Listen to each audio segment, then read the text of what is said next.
Good morning, everyone.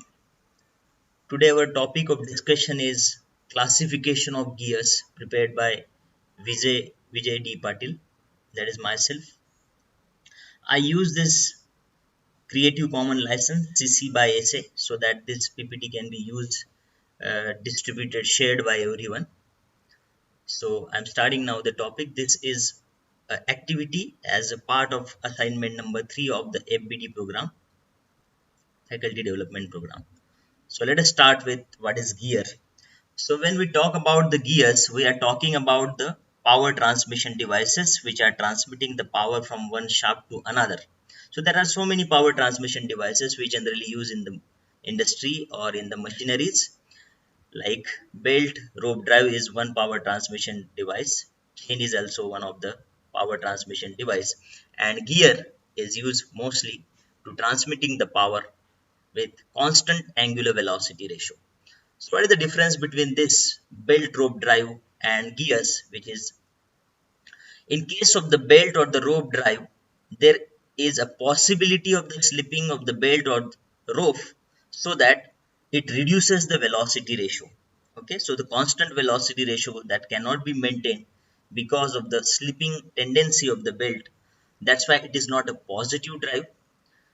So to have the constant angular velocity ratio between the shafts for the power transmission, we use the gears. What is gear is? It is simply a circular wheel on which the projections called teeth are generated so that the constant angular velocity ratio, that is definite velocity ratio, is maintained. And as there is no chances of the slip there in case of the gears, that's why it is a positive drive. Okay, we know gears are used in machineries, in the automobiles, for this particular purpose of definite velocity ratio. So there are many such applications used in precision machines, used in watches, in the sugarcane machine. If you see sugarcane juice machine, that is the general practical things where we can see the uses of the gears. So there are some advantages of the gear drive over the belt drive that we'll discuss now. These are the 5 things I have written.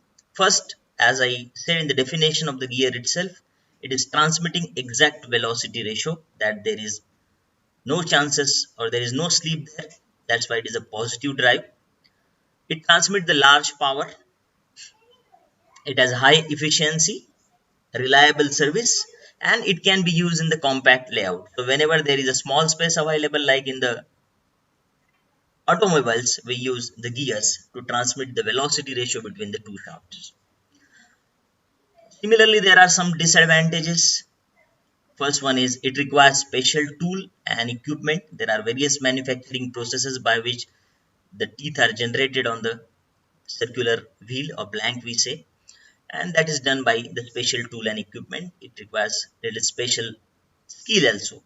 Second is error in cutting teeth cause the vibration and noise during the operation. So we generally observe and experience the noise and vibrations in case of the gears during the operation, and it is used in the small space available. It means the distance between the driver and the follower must be very small. Okay, so in the small distances it is used only, it can be used only. So these are the disadvantages of the gear. Now we'll move to the classification of the gear. There are the different criteria by which the gears are classified.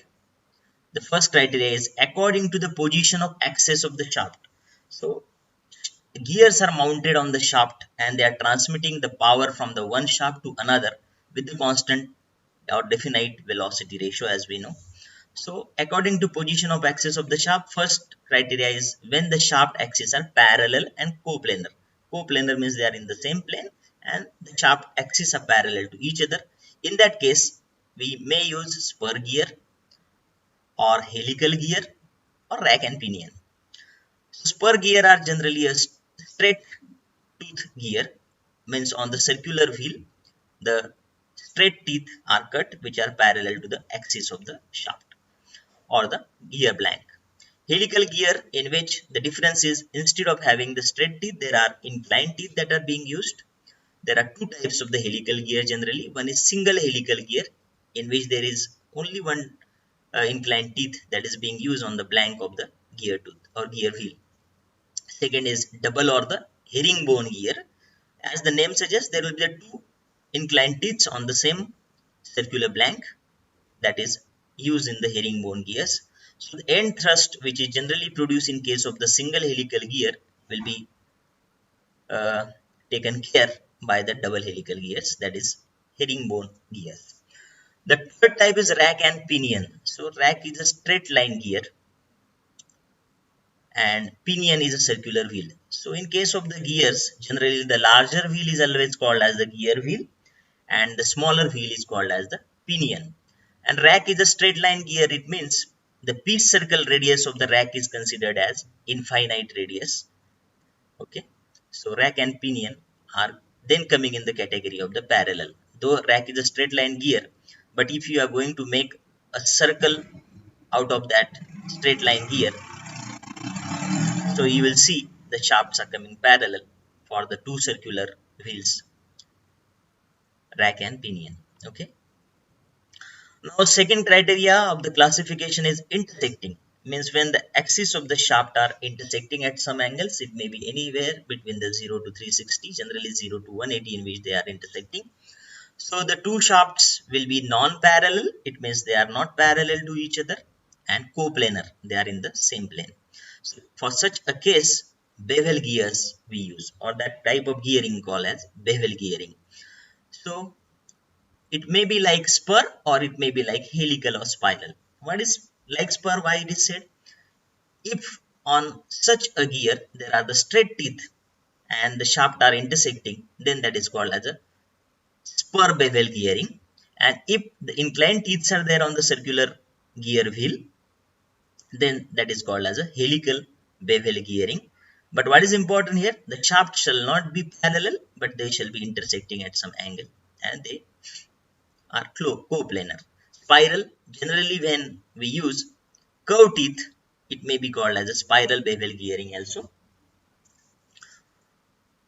Non-intersecting and non-parallel is the another criteria of the classification for the gears.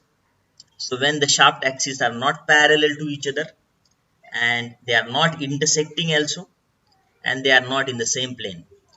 So there are two types of the gears we generally use. One is worm and worm gear. Second is the hypoid gear. In this, worm is the wheel and worm wheel is the wheel and worm is a screwed bar. Okay, it's a worm which generally drives the worm wheel. So worm is always made of the harder material. Hypoid gear is one another type of the gear. In this, the piece surface instead of conical or the what you can say cylindrical, it will be hyperbolic. So it is again a type of the gear where the shafts are not parallel, non-coplanar, and transmitting the power, and shaft axes are generally offset in case of the hypoid gear. So these are the criteria on which the gears are classified. So types of the gears what we have discussed are now we can see in this particular images. First one is spur gear. As I said, there will be the straight teeth. So these are the straight teeth you can see, which is parallel to the axis of the gear blank or the shaft, which is going to be placed here. Helical gear, these are not straight but somewhat inclined, that you can observe here for helical gear. Herringbone gear is double helical gear. It means it is a helical gear. It means it will have the inclined teeth, but it is not single only. There are the two inclined teeth together on the blank of the gear. We can see here. Third one is rack and pinion. Fourth one is rack and pinion. I said rack is the straight line gear. This is the rack. This is the pinion. It is either the rotary motion of the pinion which translates to the linear motion of the rack or vice versa. Bevel gear. Now as we discussed, the shaft are intersecting. So the one shaft will be on one gear, another shaft on which the another gear will be mounted, and they are intersecting. These are either the straight teeth or they may be the inclined teeth. If they are straight teeth, they are generally called as spur bevel gear, and if there is inclined teeth, it is called as a helical bevel gear. Okay.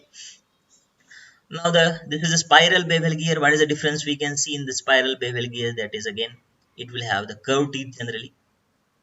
Yes. Screwed gear, it is generally called as crossed helical gears.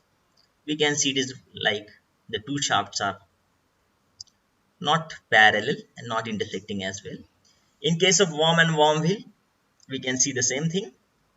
The two shafts, this shaft on which the gear or the worm wheel is mounted, and the another will not be parallel. Okay, this is a screwed bar which is we call as worm, and this is worm wheel. It is a worm which always drives the worm wheel, so worm is always made of the harder material. Now this is meter gear. This is a type of the bevel gear. You can see the intersecting angle will be 90 degree in this case. That is the special case. Okay, so it is a bevel gear, but the intersection angle will be always 90. It is none other than 90 in case of the meter gear. This is internal gear. So what is external and internal gear, we'll see later, but here we can see the teeth are generated or cut inside the periphery of the gear, not outside. When they are outside, that is called as external gearing. When these teeth are inside, it is called as a internal gearing. Okay, so type of the gears based on the first criteria of the classification we covered. Now second criteria of the classification is this, according to peripheral velocity. Okay, so first one is low velocity. When the velocity is less than 3 meter per second, it is called as low velocity gears. When velocity is in between 3 meter to 15 meter per second, you can see it is called as medium velocity gears. And the velocity is higher than 15 meter per second, it is called as a high velocity gear. So this is the second criteria of the classification, according to peripheral velocity. Now I'll move to the third one. So let us move to the third one. According to type of gearing. Now we have seen in the figure internal gear. So as I said, when the teeth are cut on the external periphery and they are meshing externally, then it is called as external gearing. So the smaller gear is always called as a pinion in case of this, and the larger gear is always called as a wheel or gear itself. Second type of gearing, as I said, is the internal gearing. In internal gearing, the teeth are generally cut or teeth are always cut on the inside of the periphery, and the two gears are meshing internally. So a smaller gear is always called as pinion, and the larger gear in case of internal gearing is called as annular wheel. So that is the difference to be noted. Okay. And third type of gearing is rack and pinion. As I said, here rack is a straight line gear and pinion is a circular wheel. Rack transmits the linear motion to the rotary motion of pinion, or it may be vice versa. And then last criteria of the classification of the gear is according to position of the teeth on the gear surface. This is already discussed. It is based on the profile, what kind of the teeth geometry is being cut on the gear wheel. First, if straight teeth are cut, it is called as spur gearing. If inclined teeth are cut, it is called as helical gearing. If curved teeth are cut, this is called as spiral gearing. Okay, so these are the four criteria of the classifications that we have seen. Which are the four criteria? Again, let us revise. First is according to position of axis of shaft, in that parallel, intersecting, non-intersecting and non-parallel are the criteria. In parallel, spur gear, helical gear, rack and pinion. In intersecting, bevel gear, like spur or the helical or spiral. In the third one, non-intersecting and non-parallel, worm and worm gear and hypoid gear. Okay. Second criteria, what we have seen is according to peripheral velocity. Third is according to type of the gearing. And the last one is according to position of teeth on gear surface. So basic classification of the gear we already have completed. This one is the last PPT in which you can see the various gears. Spur gears. So here the straight teeth are cut. The smaller gear is called as pinion. The larger is wheel. Helical gears. So inclined teeth are cut. Smaller is pinion. Larger is helical. Spiral bevel gears. The shafts are not intersecting and generally have the curved teeth on this. Spur bevel gears. The shafts are intersecting somewhere at an angle. Here 90 degree it may be. And the teeth which are cut on both this will be straight. So the surface for the wheel or for the spur gear, if you see, the piece surface is always cylindrical. For the helical also it is cylindrical. For bevel, this is also bevel. For bevel it is conical piece surface. Spiral bevel gears you can see having the curved teeth. This is the rack and pinion. Rack is a straight line gear and pinion is the smaller wheel transmitting the power from one to another. This is worm gears. This is called as worm. This is called as worm wheel. Worm is a screwed bar. Okay, and this one is planetary sun planetary gear system is shown in which various gears are there. Now you can see the internal gearing here. This is the larger wheel that we generally call as, this one is a wheel, crown wheel it may be called as, and this is in engagement with the inner gear. So this is internal gearing you can say. Okay, the operation etc. we don't go into the details now, we just go into the geometry of the gears. Hypoid gears, as I said, the shaft of one will be, shaft axis of one will be here in the center, the shaft axis of another will be here. So the shaft are not intersecting and they are offset, they are having some perpendicular distance between the two. So this is a crown wheel and this is the bevel gear. This is a hypoid gear. So what is the difference between the hypoid and the spiral bevel gear? In the spiral bevel gear, there are generally a curved teeth having a curve shape. And here, the pitch surface which is going to be generated in case of the hypoid gear is hyperbola, which is not cone like in case of the bevel gear. So that is the difference to be noted. So all the basic things of the gears, classification, geometry, etc. we have covered in this. I will say you to go through this PPT. Thank you. Thank you.